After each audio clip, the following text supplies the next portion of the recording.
Welcome. Thank you ever so much for joining. And today we have Tim Warre here, and he's also a content creator and online English teacher. And perhaps, if you don't mind, you could maybe start to introduce yourself if you like, Tim.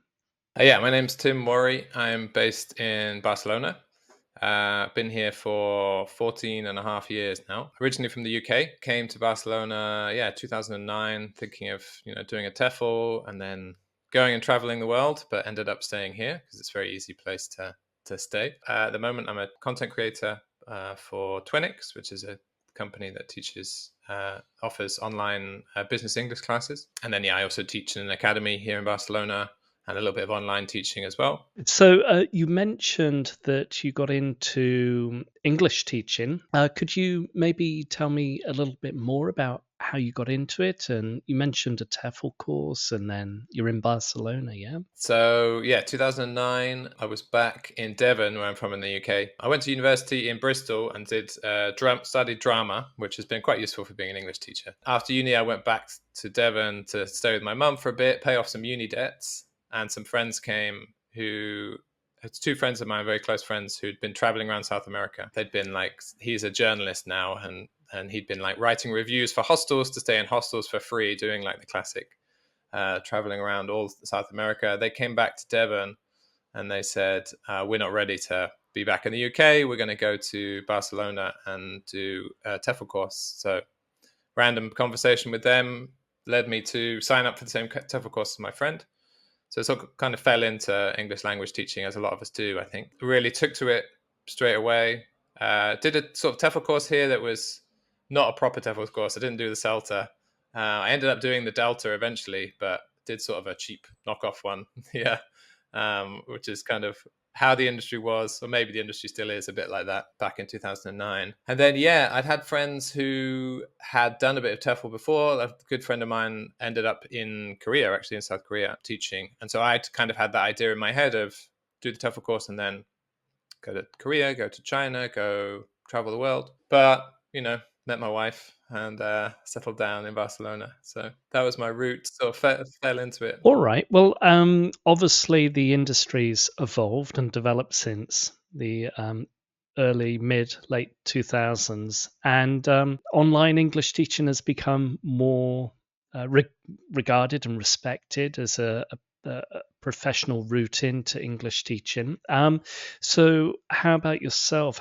What was your route into online English teaching? Well, had I done any before the pandemic? Let me think. I think I'd maybe done a little bit, maybe the odd Skype class here and there pre-pandemic. And then, the pandemic was for all of us, a frantic experience of sort of upskilling and learning.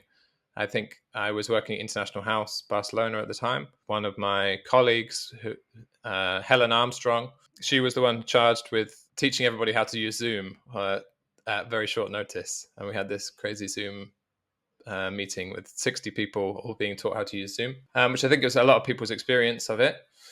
And then obviously taught online. So my academy I was working at switched online during the pandemic. And then I taught sort of online classes there. And then post-pandemic, one of my classes, actually, one of my favorite classes that I'm still teaching is with retirees. So it's mostly women in their sort of 50s, 60s and upwards. One of them's 92. They decided after the pandemic that they weren't going to go back to face-to-face. They'd got used to Zoom. They were comfortable online. And they also actually live outside Barcelona. They used to drive into the city to come and do classes. And they decided we're going to stay online. So I've been constantly teaching that class since then. I'm also a content creator. I've been looking for content creation jobs for a while. And a job came up at Twenix, writing business English material online. So I jumped at the chance to do that full time from home. And now I teach on the Twenix platform, partly to understand how it works because I'm writing the materials for the teachers. And also, just to teach online and what's the word? Keep my eye in, keep my arm in. Make sure that I'm aware of how it's done and changes in the industry and things like that. So that was my route into online teaching. It's an interesting avenue you got into online English teaching. And quite interesting that there's a specific group of students who are retirees that are quite keen to learn English. And and the convenience of having to attend lessons is one of the benefits, I suppose. Some of them have been doing that class for 30 years. I think some of them. The 90-year-old's been doing that conversation class on a Friday for 2 hours for 30, 40 years. And then she's now 92. She can do it sat on her armchair at home. So And one thing I'd like us to maybe look at is the online teaching profile. How would you set up a online teaching profile yourself? I think well, there's a lot of talk about finding your niche, finding something that sets you apart in terms of your expertise, your areas of interest as well. I mean, for me personally, I'm very interested in teaching pronunciation and working on pronunciation. I'm a bit of a geek about it, and so, for example, I could put that into my profile, saying like targeted pronunciation work or something like that. Also, for example, if you've got experience of things outside of teaching. So if you're a business, if you used to work in a specific sector and you've got specific knowledge about, I don't know, legal English or about business English or academic English, something like that, then it can be really important to highlight those things. Also, any sort of professional development or qualifications that you've done. Maybe if you've done sort of, I don't know, young learner specific courses, so you're, I don't know, an expert in teaching children, something like that. It's also important to highlight your skills, the things that set you apart. I'd say are some important things to bear in mind. Obviously, finding a niche, maybe separating yourself out of the general competition is generally recommended, of course. Let's have a look at maybe some common mistakes. And we all make them when we're first starting out as online English teachers. And can you think of any examples or common mistakes that online English teachers encounter? Maybe, for some teachers, it could be not thinking about your own personal well-being. You can, for example, book lots of classes back to back, thinking, "Oh, yeah, great," only thinking of how much you're going to earn from it, and not thinking about the importance of getting away from your screen, getting some fresh air, and just like teaching online, I find is obviously it's very convenient, easy to do from wherever you are, but there is a certain sense of being always on that you don't get in a group class. You always have to be sort of focused on, especially if it's one-to-one classes, listening, setting up the next activity. I think in a group class, quite often you might have a bit more downtime in terms of, okay, my students are now doing, these activities in groups. I can take a breather. I can have a think about what I'm going to do next. Whereas online, you do have that sense of, the camera always being on you, and it can be very, very tiring. If you're, for example, working, with like freelance, at some point it can be difficult if you need to put your rates up. You've got sort of students that you've had for a very long time. You don't want to upset them, but if you've become, a more experienced teacher, a better teacher, perhaps you should be thinking about, earning what you're worth. Of course. One of the, I suppose, practically, when it comes down to online teaching, is one of the common mistakes that occur for those that are not familiar with online English teaching is that mistakes will happen, and whether it's either with the technology that you've got or the internet going down and that sort of thing, and it's learning how to deal with the unexpected issues that occur within the online English teaching side, and having an alternative lines of communication with your students to say, oh, my laptop's just crashed, I'll be back in a few minutes, just bear with me, or having an alternative to the internet if your internet goes down. And it's like this unpreparedness that maybe inexperienced online English teachers might have, or things that may happen out of your control, I guess. Let's have a think about the online teaching setup, and what do you think is a suitable or maybe an ideal online teaching setup? Well, I think it's important. Mine's pretty good. I'm happy with mine. Lots of natural light. I think you need Hmm. to have natural light. I think it's important to have definitely be as comfortable as possible. I went out and invested in a good chair and a standing desk. Hmm.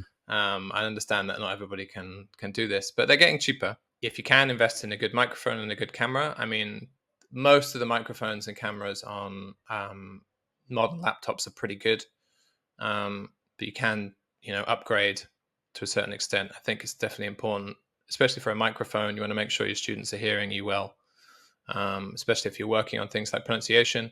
And yeah, again, it's about well-being, making sure that you're looking after yourself, looking after your back, taking breaks, or doing sections of the class standing up where possible. So being careful of like blue light, things like that. Maybe having sort of blue light filters for glasses and things like that.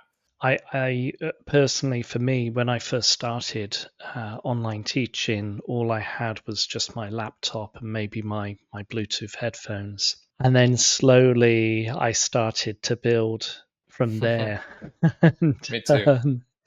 yeah, Second it kind screen. of, Yeah. yeah, so like an extra screen rather than maybe my small laptop, Bluetooth keyboard and Yeah, a Bluetooth trackpad, so I don't need to keep leaning over to my laptop. definitely. And then this microphone, which and external webcam, which I'm using now. And Yeah. yeah, and I think other than maybe the technological setup, I think what you've mentioned, maybe a standing desk, a comfortable chair, or getting away from the screen and trying to reduce screen fatigue is certainly worthwhile. Yeah, and the natural light. Unfortunately for me, I've got the sunset behind me, so it's not the great setup. It should be the other way around, but anyway. It looks nice. Um, yeah. I just remember in the pandemic, I was teaching, sat on a plastic IKEA chair at a sort of plastic IKEA table, and awful back pain, like between my shoulder blades. I think it's from sitting over, hunched over a laptop as well. So I get it from Yeah. between my shoulder blades from being hunched over, and my lower back from being sat on a crap chair. So it's kind of like live and learn. So it's better to buy those things before you get to the stage where you've got back problems, if possible. Of course. Yeah, I think so. Well, thank you for sharing your ideal setup. And then you mentioned earlier about your background and what you're currently doing. You mentioned you're a content creator, you create business English teacher material. And could you tell me a bit more about the online teaching platform that you use? Sure. So yeah, I work for Twenix, which is based in Spain. We hire teachers from all over the world, basically any country where we can pay you. Uh, we hire you from, so native and non-native speakers. All of our students are based in Spain and Italy, and they're all adults. Mostly, so 90%, 95% of them are doing English as part of their job. So their company's paying for them to do sort of lunchtime or after work classes. So all the students are, it's all one-to-one classes. All the students are adults. They get to choose whatever topics and subjects they want to talk about. From the student's point of view, they go in and they have this bank of all the different subjects. They're divided into micro courses. Each class is 26 minutes long, so it's kind of short conversation classes, micro learning. The name Twenix comes from 26 Twenix.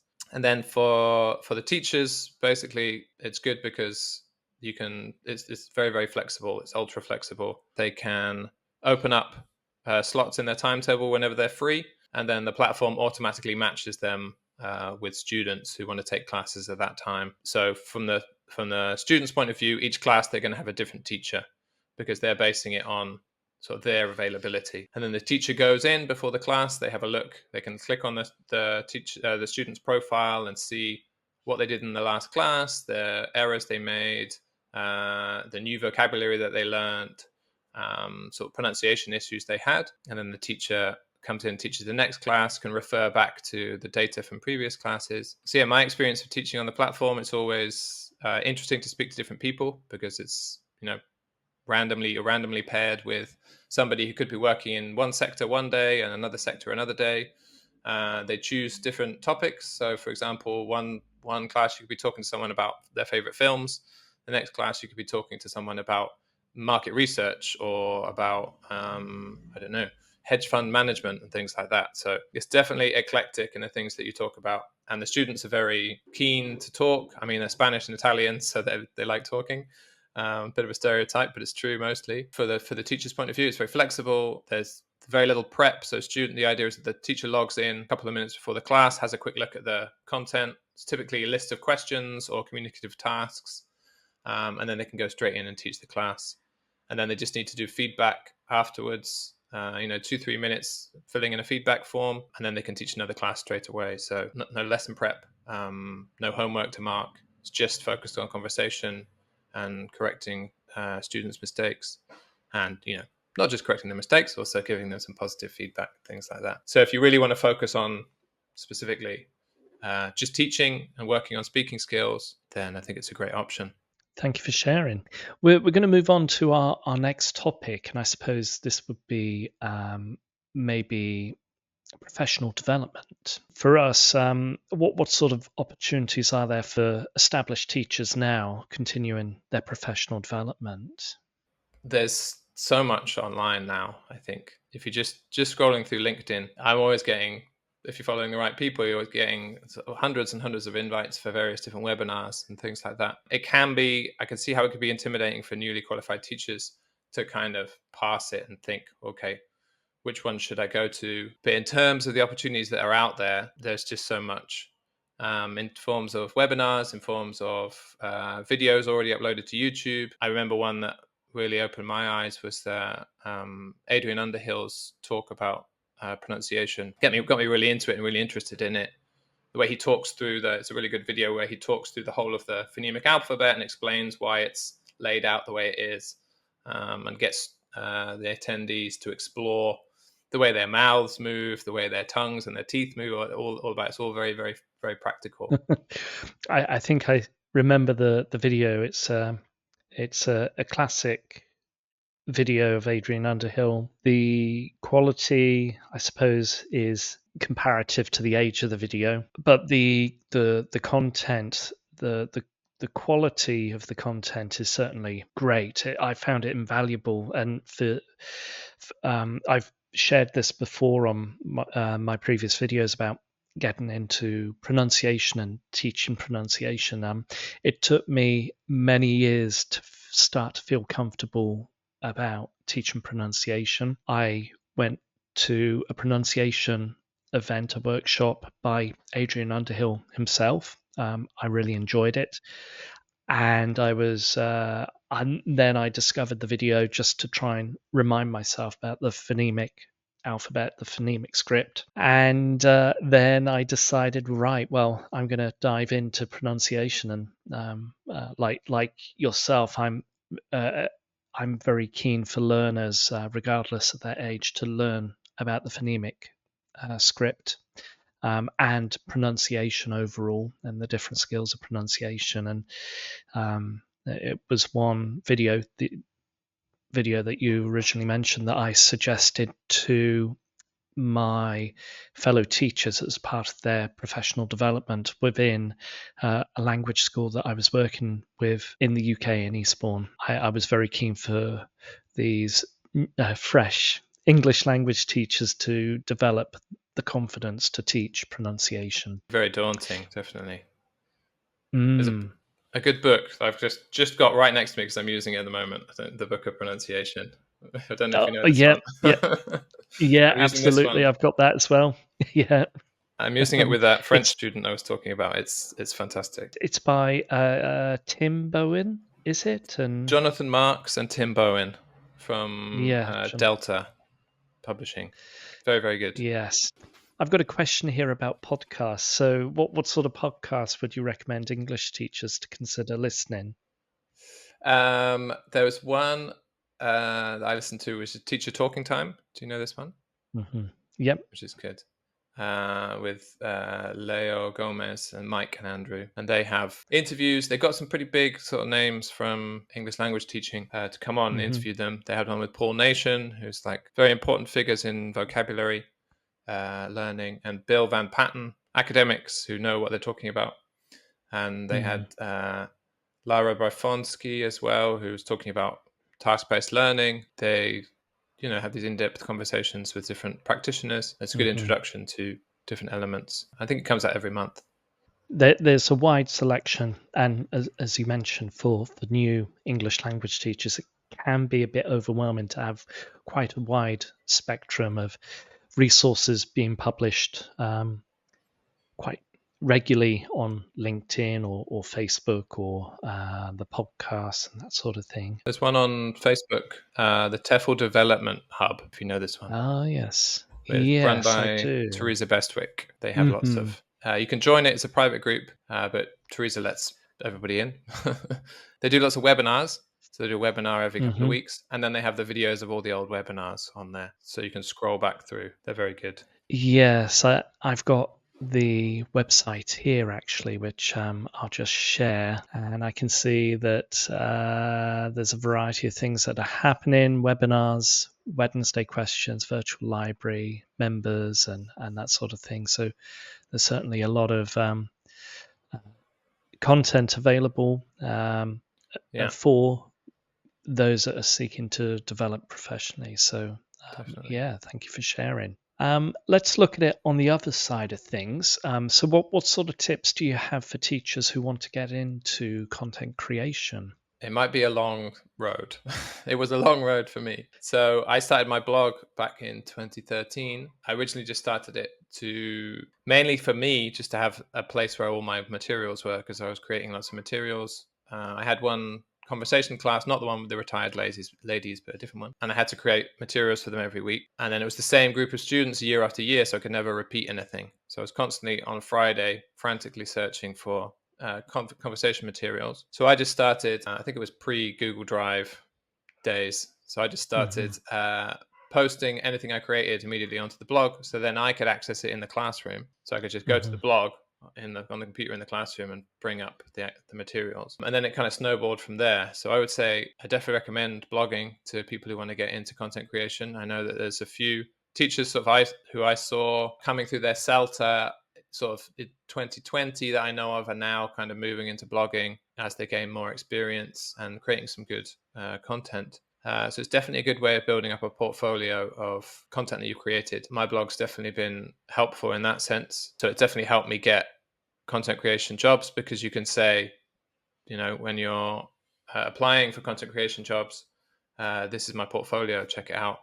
And then, you've got that presence online so that, people know of you and people can see what you've done.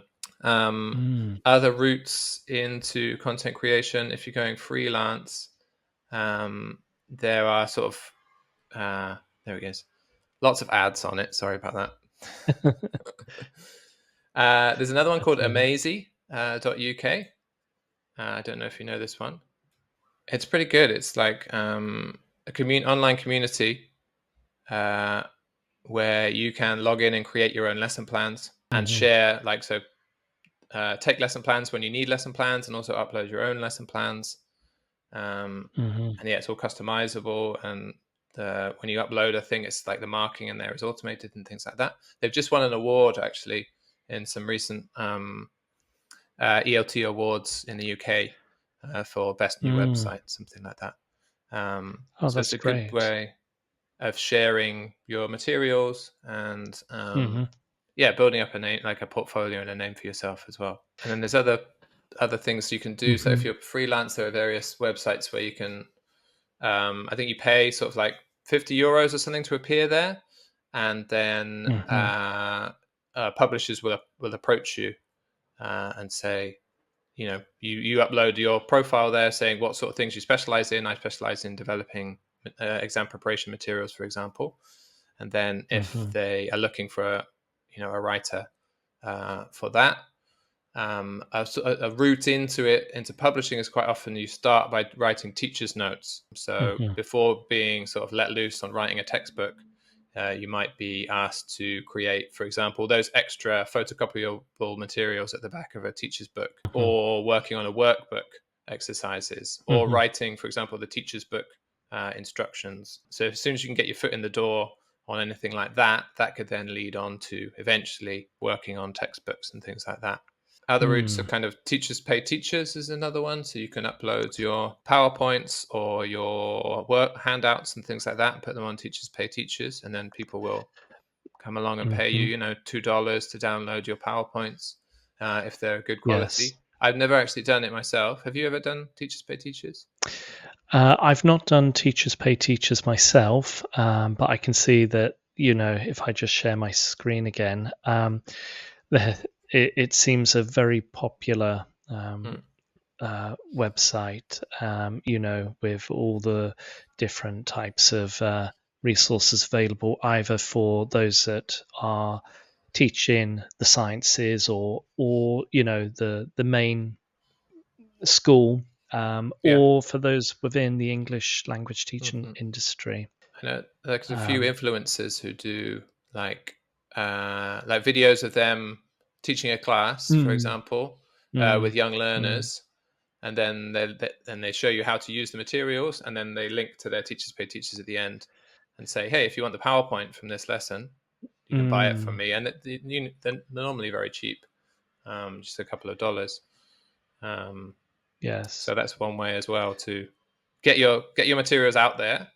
And if it's Hmm. of high enough Hmm. quality, it will get noticed, and it's incremental. So I started my blog in 2013. I finally managed to transition into full-time content creation in 2022. So just 9 years. Maybe there's some Yes. shortcuts along the Yes. way. But yeah, keep working at it, I'd say. Now, yeah, I would recommend the same. And there's one teacher that I worked with back in 2000, and oh gosh, when was it? 14 or 15. Um, his name's Peter Clements, and he runs his Yeah, I own know Peter. Yeah. website, and he's got into publishing himself. I recommended that he get into blogging, so he created his own ELT planning, Hmm. and it's great to see his publishing flourish, Yeah. since I knew him maybe 10 years ago or so, all those years ago. And we mentioned briefly about burning out as online teachers, and getting your schedule up and getting Mm. X amount of classes and going, right, okay, I'm going to earn quite a lot of money by the end of this week. But then the reality is, 6 or 7 hours of classes a day is just unthinkable, really. What sort of tips do you have for online English teachers to avoid burning out? I think, yeah, the basic things like organizing regular breaks. I mean, don't think, all right, I'm going to do 5 hours back to back, then have lunch and do another 5 hours back to back. It's just you've got to be a bit more realistic about what you're capable of doing. I think learning to say no is quite important as well. I think if you've got tendency to sort of grind culture, right? Like, oh, I've got to keep earning, got to keep making money, but you're not going to be at your best. You're not going to be as an effective a teacher if you're constantly tired or constantly anxious, and sort of dreading teaching because you've overloaded yourself. Get outside, get some exercise, get some natural light, definitely, and sort of schedule that into your day, because it's always something that you say, oh yeah, I should do that, but unless you actually set aside time for it and be like, right, after lunch I'm literally going to go to I'm giving myself half an hour, I'm going to go to the park, I'm going to sit down, get some fresh air. It's really important. Also, things like lesson planning. So, looking for any ways you can reduce your planning time. I think we have a tendency to overplan, spend too much time planning, and then or being worried that we're not going to have enough materials. That's my eternal problem. So, experiment with under planning. Experiment with Hmm. preparing 45 minutes of material for an hour's class, or an hour's for 90 minutes, and then you'll have time to find space for the language to breathe a bit more in the classroom, ways you'll get more creative at sort of extending activities, looking for ways you could, I don't know, focus more on some emergent language that comes up in class. Because quite often, Hmm. we might cut short things. We're thinking, oh, I've got that next activity we should be doing. You can make Mm. your classes a bit more organic, and also looking for ways you can double up on planning. You're like, okay, maybe if I'm doing topic based classes, so this week all my students are going to be talking about travel. Okay, they're all teaching at all different levels, but the topic and the sort of maybe the communicative activities that we're going to be doing are going to be very similar. But at different levels, I'm going to push them to use higher level language, or maybe the texts we're going to use are going to be slightly different, slightly more difficult. We can also employ AI these days to kind of upgrade texts, make them more difficult, or we can maybe put a text through a B2 text through ChatGPT, make it grade it down a bit so we can use it in a different classroom, in a different class. So looking for any sort of shortcuts like that in planning, and things like marking homework as well, that make that as easy as possible. Yeah, just be very strict with the students about things like, we're using Google Classroom and everybody's got to use Google Classroom. I don't want to get your writings one by an email, one a photo from your Hmm. phone. But no, if you don't upload it to Google Classroom, if that's what Hmm. you're choosing to use, then it doesn't count. You just got to set it out from the start of the year. This is how we're doing it, and this is how you need to do it, because it just creates extra pressure on you to be searching around, finding various you know writings and things they've sent you. Because quite often as Mm. teachers, we want to be really nice to our students and give them all these options, but sometimes you have to think about yourself, think about the impact these things have on you and your Mm. well-being. Now, you touched upon AI and using ChatGPT to either regrade language and that sort of thing. And obviously, the past few years have been, or well, the past year really, we've seen a huge development of AI and automated generated text based on different prompts. So, my next question really is maybe the impact of AI and technology. Well, I think with everything, it's a double-edged sword. I think we have to look at it from the point of view of it being a tool to be embraced, rather than something to be scared of, because the genie is not going back in the bottle. It's there. Students know how to use it. Teachers need to know how to use it. I think most teachers now are getting skilled up on using it pretty quickly. I went to Innovate ELT conference here in Barcelona in May, and it was something like, I can't remember how many sessions in total there were for the whole conference, but I think it was 12 sessions on using ChatGPT and AI for various things, for generating lesson plans, for helping with things like correcting writing homework, for generating reports, end of year reports for your students. There was a guy there who's showing how you can get it to create texts for the reports for your students, that sound personalized and take on board the students' strengths and weaknesses and things like that with very simple prompts. So it ties into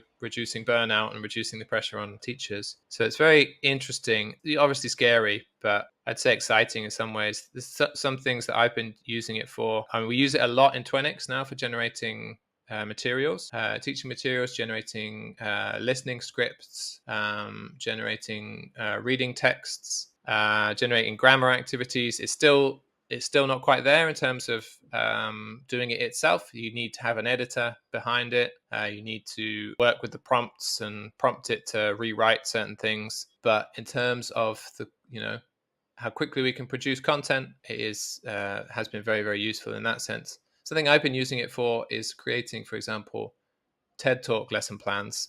Something I used to Mm. create quite a lot. Now you can copy paste an entire TED Talk transcript into Mm. ChatGPT, get it to create comprehension questions, get it to create a summary of the talk, get it to pick out vocabulary. Also with short stories as well. So I work with retired ladies. They read short stories every week. And if you've got the short story in a PDF, you can upload it to ChatGPT and say, write me a summary. What are the themes in this short story? Generate conversation questions based on this short story for the class. So it can really cut down on prep time in that sense. In Twenix as well, we're using AI to record. So basically, in each class, the teacher will go into the chat and put in all the grammar mistakes or the vocabulary mistakes or new vocabulary, emergent language that comes up in class. And this all gets saved to the platform, to the students' sort of timeline. And then we're using AI to, so they can go through and click on these words that have come up with in class, and it gives them the definition, gives them an example sentence, it gives them the pronunciation, so an AI generated voice of the pronunciation of these words that they came up in class. So at any time, the student can go back and be like, oh, what was that word? What was that new expression I learned? Oh, here it is. Here's what it means. Here's it in an example sentence. Here's what it sounds like.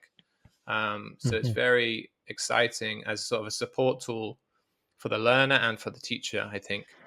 And now the next sort of stage is, I think, using it to generate really personalized materials in the moment for your students. So there's a guy called Sam Gravel who's doing a lot of work with task-based learning and ChatGPT. He's created GPTs that can create tasks, communicative tasks for business English students in the moment. So he's in the class with them talking about what they need to do in English, a sales meeting they have coming up, and he can feed in all the information they give them, and it can generate a communicative task that immediately helps them to practice language really relevant to the meeting they have the next day.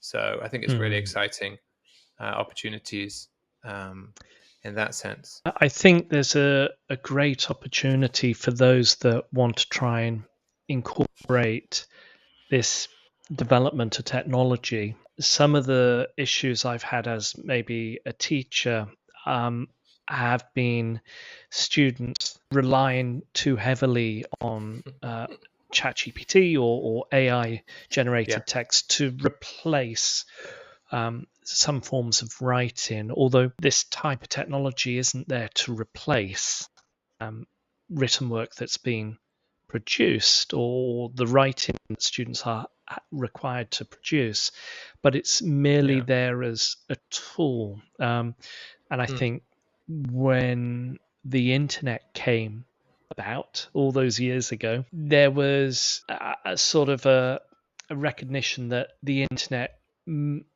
or a threat that the internet could replace education with all information being accessible online. And I think it never really came to fruition. The internet never really, replaced teachers or education in that sense. But it kind of evolved and developed. And I think this is where we are now with AI and education, and it's not there. And some educators may see it as a threat, much like the internet all those years ago when it came about. But it's not there as a threat. It's merely there as a tool, and it's really learning how to use those tools, which you mentioned. And I suppose, do you think, there's a lot that you've mentioned about AI being incorporated into online English teaching, but do you think AI could replace the online English teaching industry at all? I can't predict the future, but I think that, well, interesting what you said about the internet.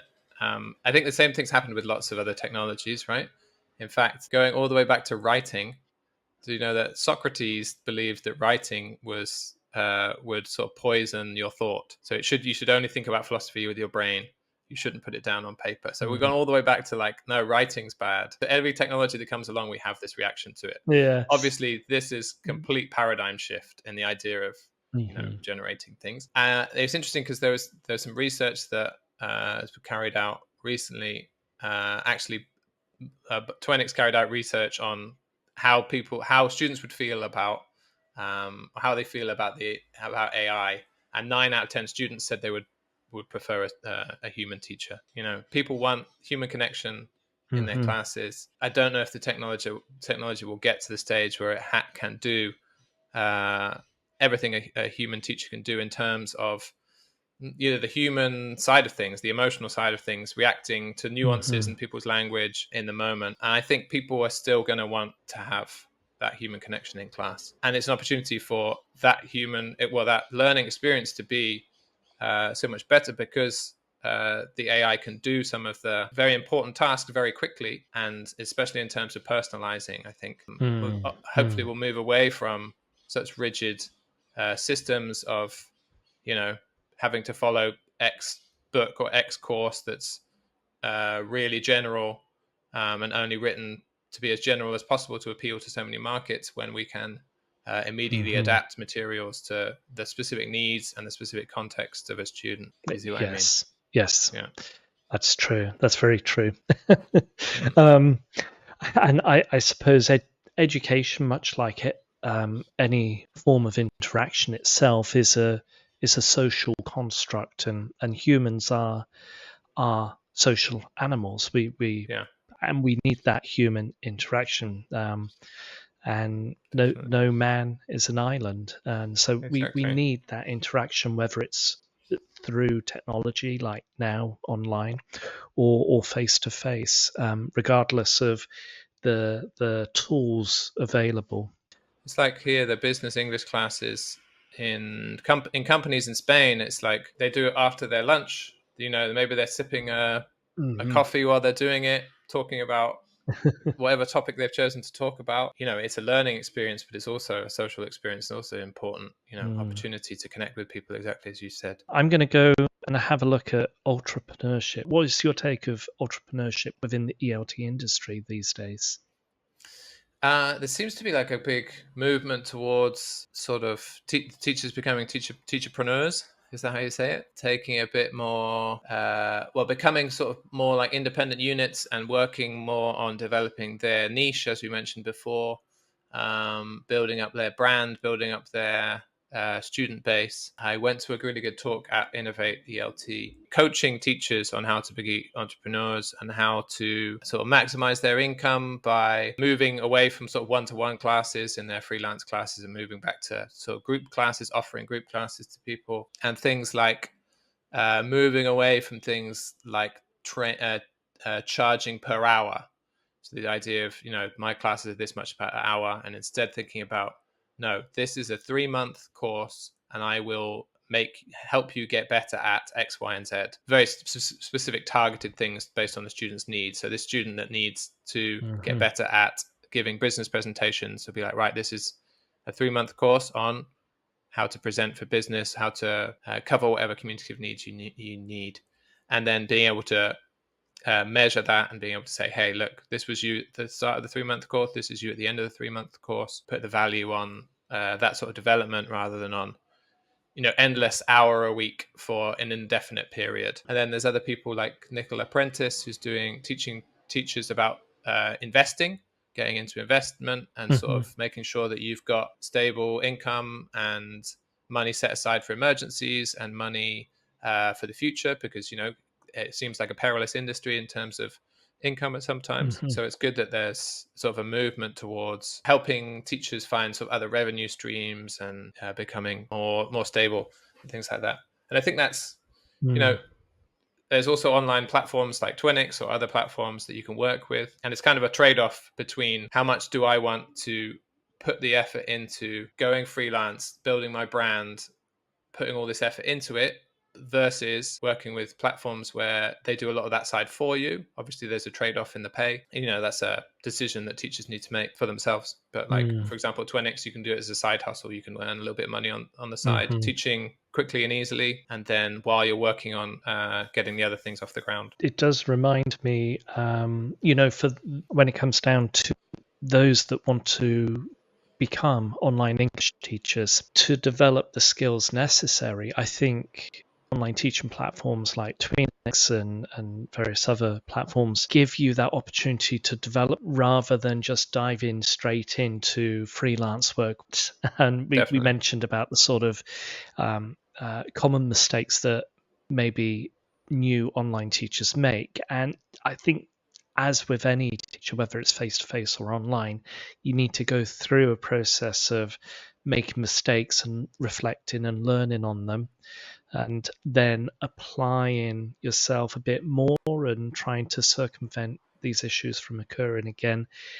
And these platforms will give you that opportunity to learn those skills so that when you feel confident enough, then you can start to go freelance and start to get approached or to share your branding and your courses that you offer. And I think that there's certainly a trade-off, as you mentioned, but I think for those new teachers, definitely Mm.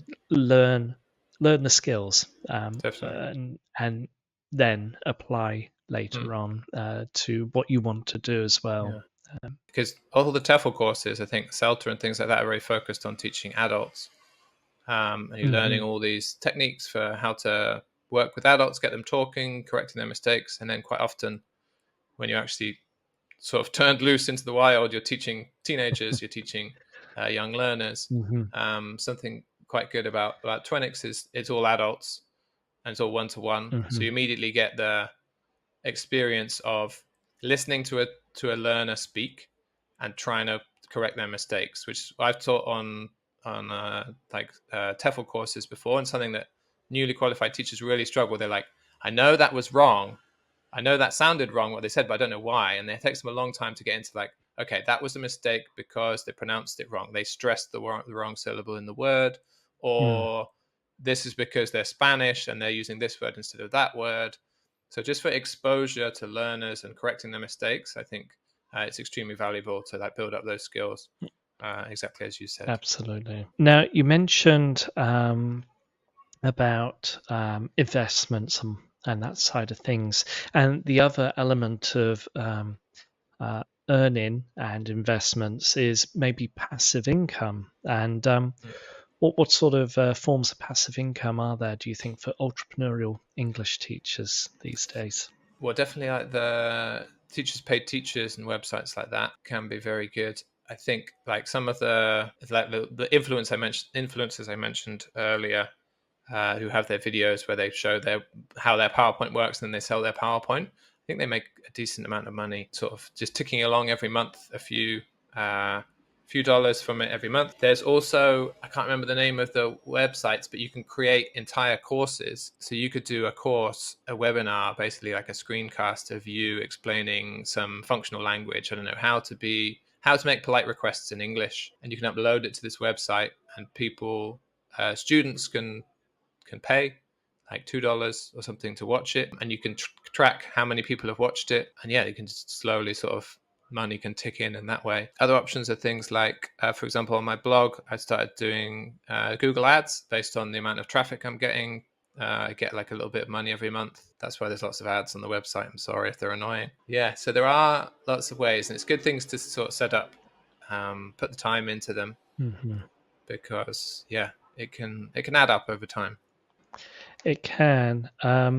There's for me personally, there's Amazon affiliate links that I add in Mm. to the description of my videos so that, funnily enough, I have an online student that I teach from time to time, once a week, and he saw a video of mine with this microphone, and he sent a message to say, I bought the microphone that you had from your video through your link. Amazing. Thank you ever so much. And then I checked on Amazon and I was like, wow, okay, I didn't. Yeah, thank you ever so much. And it certainly does add up over time. But then these sort of affiliate links that you can have Mm. with Amazon or the Google AdSense as well will definitely help with passive forms of income. And it does add up. Hmm.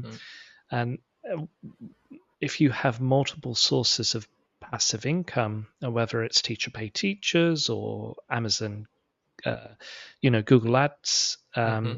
Amazon affiliate links, or paid content, or paid access content, then it will slowly start to build up, um, and it will start to snowball over Hmm. time. Of course, 100%. Yeah, as yeah. more and more people Yeah. discover it. Okay, well, I think we're at the end of our chat today. Hmm. But are there any final words you want to try and share with us? Um, well, go to my blog, freeenglishlessonplans.com. listen to my podcast. It's called Two Teas in a Pod. Shameless plug, but two T's in a pod with a 2 is in the number. Let me share it now because we actually discovered there's another podcast with the same name that is about some ex-housewives of New Jersey. So very different topics. Let me just present. It's designed for learners and teachers alike. So the idea is that it can be for learners for extensive listening, so they can listen outside of class. Mm-hmm. We're on SoundCloud, and it's called Two T's in a Pod. It's me and my colleague Katie. We're two teachers, so T for teacher, and Tim and Katie. We release every 2 weeks. We try and keep them short. We've changed to a new format where they're like 15 minutes, something like that. And it's supposed to be B2 plus. And then also teachers can use clips from it in their classrooms as well. So check it out. Okay, well, thank you ever so much for sharing. And I'll share a link in the description of this video. But yeah, thank you ever so much for joining today, Tim. Thanks for having me. It's been a pleasure to talk about all these different opportunities and your background to teaching, online teaching, AI, and that side of things. So thank you ever so much. Thank you very much, Martin. Take care. Bye-bye. Bye.